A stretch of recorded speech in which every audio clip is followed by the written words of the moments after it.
Hey guys, we're at French and Jupps at the moment. We're in their roasting house and we're going to tell you exactly what it's like to be roasting some of their patent malts. Ian, thank you for letting us come over to your workstation here. No problem. Glad to have you. Yeah. And tell us a bit about yourself. Well, I'm Ian, obviously. Yeah. I started French and Jupps in 2005, November. Okay. So it'll be 19 years this year. 19 years, all right. I started off in the warehouse, in the bagging. Okay.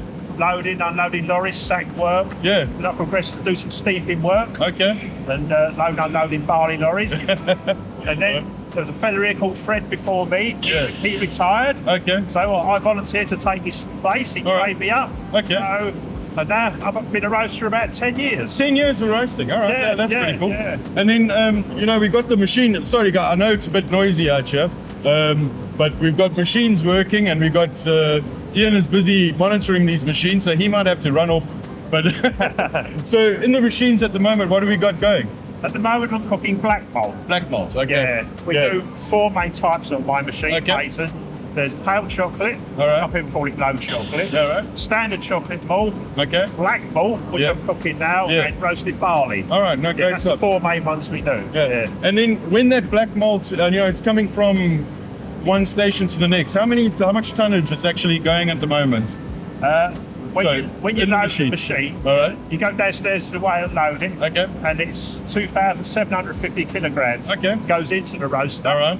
And coming out? And when it comes out at the end, it's 2,300. All right, so there's a little bit of a loss. So you're losing about 450 kilograms each roast. Right. And is that loss, is that just moisture loss? Moisture, yeah, dust, Okay. but dust and burns. Oh, okay, Yeah, of course. All right. That's Okay. quite a lot out of each roast. Yeah, That's quite a bit of moisture, yeah. So Ian, it's quite warm in here.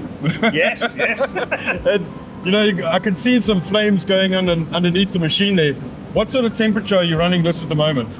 At the moment, there's 2 burners, one at the front, one at the back. Yeah. When you first load up in the morning, Yeah. you set the temperatures. It goes to the range from 0 to 100 on the burners. Okay. I've got it at 55 at the moment. Okay. Yeah. All right. And is it different temperatures for different malts?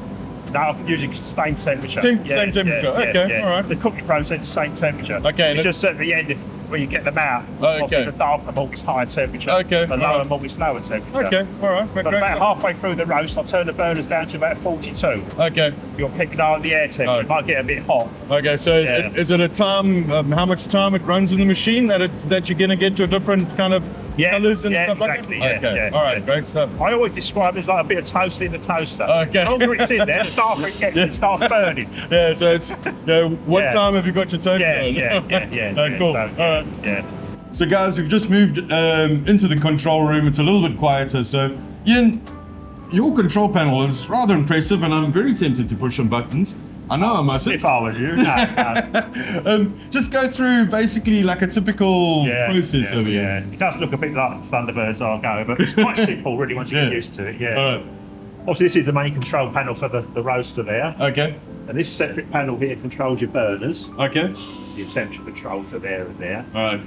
And when I'm coming in the morning, obviously everything's off. First thing you do is just start the roaster up and the fan, which is 2 buttons. Yeah. Once that gets going, there's another button that closes the roaster door. And then another 2 buttons opens up these here, which starts the loading sequence. Okay. So the conveyors are going. Yeah. Then you have to go downstairs. Okay. There's another panel downstairs. Yeah. You press start on the way up, and that all starts up. Yeah. Starts coming through into the roaster and loading up. Yeah. And it's 2,750 kilograms that goes in there when you load up in the morning. Okay. Once that's all gone through, you come back up here, and you close those off with 1 button, which are loading conveyors. Yeah. Close the loading door, and then start your burners up. Yeah. Takes a couple of minutes for them to fire up. Yeah. When they fire up, just set your temperature on that control panel there, Okay. and basically you're away. All right. Yeah, Okay. yeah. And I saw you were like kind of adjusting as you were going along. Yeah. That process of knowing when to change a temperature, is that just by years of knowledge? Just like knowledge, yeah. To start with, it was trial and error, but once you know it, yeah. And then I know, we were talking to the guys earlier on about you, as you're going through the process and as you're going through your day, you're taking little samples, you're testing them, you're listening, you're tasting. sort of, and obviously again, it's years of knowledge. Yeah. And it's very, Yeah. I mean, I watched you earlier on crawling under the machine and checking things out and up and down. So it's a physical job on top of being quite an artistry. There's a lot of art that goes into this job. Yeah. Now, what are you looking for when you're actually trying out the malts and sort of thing? What is the sounds and the taste, or is that just? Well, there's four main things. Yeah. The smell, the taste, the texture, and obviously the colour as well, the moisture. Yeah. So you just, because you've done this for 10 years, you just know that's what it's meant to look like, that's what it's meant to taste like. Well, towards the end, you get a sample. If you get a good maker black, you'll grind it up so you can load the dust on the sample bench up there. And as you're getting nearer to the temperature that you want, you keep taking grinds. And it gets darker and darker and darker until you match the sample that you need. That's when you start watering it down. Start playing around in that.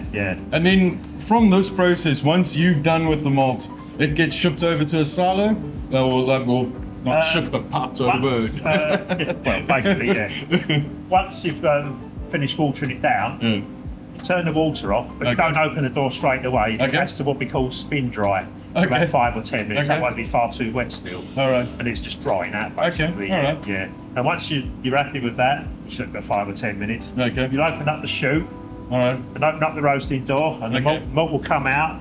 They go through a chute into the floor below. You've probably seen them. There's two big coolers. There. They go into there, which got spin round with the rakes. They got a floor about that much off the ground. There's cold air blowing up underneath, so that's which helps cool it down. Cooling it down. It takes probably about 30 minutes to cool it down properly. And once it's cooled down, that's when you come back up here.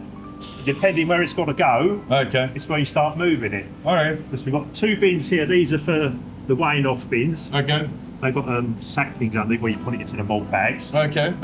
These 4 are the big bulk bins outside. You've probably seen them in the yard. And these are just like storage bins for stock. So depending where it wants to go, you just well, push a button and basically where it goes. And like I said, this is an impressive bunch of buttons, and I'm glad you know exactly which one to push. It's not as daunting as it looks. Well, no, thank you very much for taking us out here and showing us this process. It's very fascinating on how it all moves and where it's going. And again, that kind of artistry side of things. It's, even though there's some mechanical bits of it, it's your knowledge that's going into every single malt. Which I find fascinating, that it's still that kind of that process of taste, feel, touch, and that sort of thing. If we was a bit further along with this roast, I could show you exactly what we do at the top end of it, but there's still a good hour and a half to go with this roast. Well, we'll go explore some other bits and pieces. Sure. That's fine, Okay, so thanks, Ian, for showing us around. Pleasure. Guys, we're just going to go off and speak to Paul about using these malts in your beers. Cheers. Hey guys, so we've changed location a little bit, and we're sitting underneath one of the more historical parts of French and Jupps, where they actually used to do the floor malting. Sitting here with Paul. Paul's going to actually give us a little bit of insight on how to use those patent malts in your brews. So Paul, please introduce yourself. Hi, I'm Paul King. I'm the Managing Director of French and Jupps, and I've been brewing the bulk of my career and joined French and Jupps 4 years ago. All right, great stuff. And so Paul, using the patent malts, we were just with Ian, the smells, those aromas are just incredible. To use, and obviously there's quite a broad range of patent malts, but to use these sort of malts in the brews, what are you actually going to get out of using these malts in your beers? Patent malts are so versatile, and brewers globally use them from lovely, rich Pilsner beers, lager style beers, all the way through to the most amazing stouts that we all enjoy. So a super versatile set of malts, and often underestimated. I mean, the one that he was busy roasting up was a black malt, and I mean, obviously that's going to give you tons of color, a little bit of flavor. Oh, incredible flavors and subtle flavors. But black malt is, one of my favorite patent malts. And as I said earlier, you will find black malt at a low percentage, maybe 1 to 2% in a rich Pilsner beer. But also, as you take it up in percentage numbers, you'll see it present in some of the most fabulous stouts out there. But typically, black malt, you'd use it in the range of 2% up to around 10%. That's the typical range for a black malt. And the one thing I would say about black malt is it doesn't carry the harshness you'd expect. It has a lovely clean finish, a wonderful fresh barbecue coals, lovely rich smoky character, but a very pleasant, clean, crisp finish. And I know we sat down and we made some malt teas. If you guys want to check out that video, check on the links above us over here. But that's a great way for somebody to really experience the malt. Absolutely, make those teas and really enjoy the aroma and then also taste that tea. I think you'll be surprised. We've touched on black malt, but I think it's important to mention chocolate malt. It's one of our biggest selling malts. And again, quite different to black malt, lower in colour, but does carry a little bit of pleasant bitterness, which complements the hops superbly. So chocolate malts, do look it up. Fabulous range of malts from pale chocolate all the way through to our darker chocolate.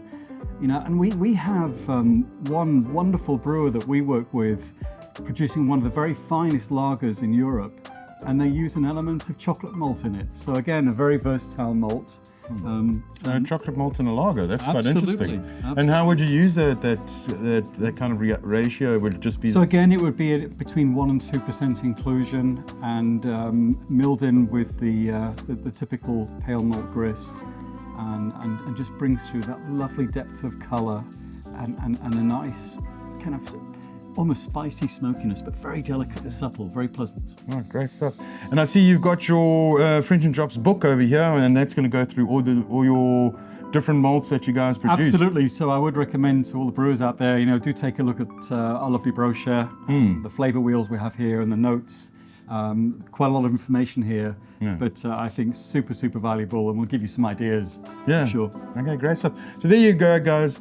Patent malts. This is how to use them, more or less. But if you want to know more, grab yourself one of these brochures, give us a shout, we'll send one across to you. And as always, guys, happy brewing.